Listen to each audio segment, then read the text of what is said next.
I haven't slept for the last few hours, and last night especially.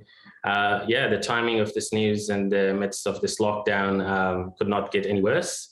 I'm certainly thinking about my family and the millions of other Afghans currently in Afghanistan facing this uncertainty, fear, and anxiety. So it was quite unexpected.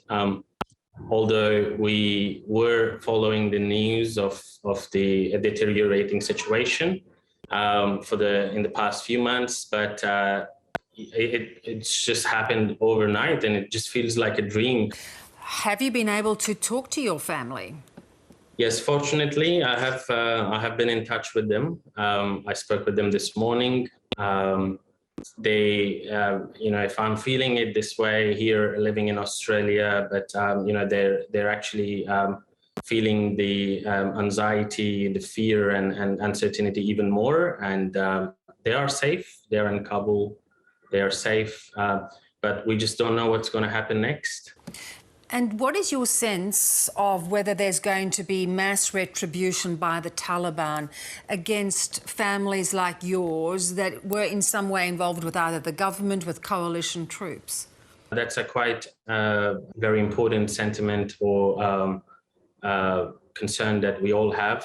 Most of the Australians here are first-generation Australians. We have deep roots back home, and we just want to make sure that they're all safe. And we're all, to be honest, quite concerned about this situation and the future of our families and their quality of life. Now, you've been fortunate enough to come and live in Australia, but you had gone back to Afghanistan. Had you had hopes for the future of the country? Quite a lot. I have studied overseas. I've wanted to go back to my country. I've established my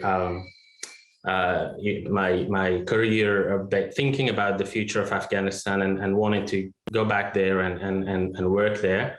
And all of a sudden now everything feels unachievable, and the hope that millions of Afghans had and built over the last 20 years. This is all coming shattering quite rapidly, and it all of a sudden feels like we are starting from ground zero again, and that is quite a sense that I really wish that it didn't happen, and we just really hope that we can go back to our country and then just make sure that things go back to normal. And Safi, some people are asking today, what was the point of the last 20 years? Do you feel that's all been wiped out? Were there any gains that can be held on to? For the past 20 years, we certainly have had achievements in terms of sports, cultural achievements, arts, and structural development. But of course, all of those things need to be carried out. Like, we absolutely need the international support right now more than any time. And, we don't want them to leave us and forget about us at this crucial time. And given that the situation right now is even more bad than it was. Like, we've got a lot of things to lose now than we did before. It is very important for the international community in Australia, especially Australian and the international community, to double up their efforts, to increase their efforts, and if at all, increase in their level of support and humanitarian support for Afghanistan. Safi, do you think people in Afghanistan will feel a sense of betrayal? Absolutely.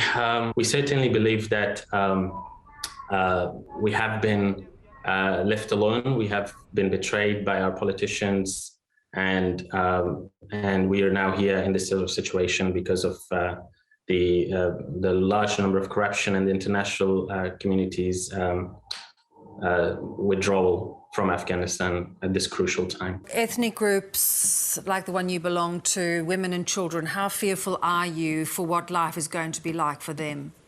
all of the Afghans and everyone in Afghanistan right now. And of course, there is a sense of a little bit sense of fear amongst the minorities, and women and children in particular are at, like, they feel the pressure, they feel the anxiety more than all of the other groups right now, because of how vulnerable they are. When I talk with my mom and sisters, they are quite worried about what's it going to look like for them in the next few months or days, actually. So that's been quite a concern. Safi, we hope that your family stays safe as they are now, but it's going to be a very uncertain period. Thank you so much for sharing your story. Thank you so much. Thank you.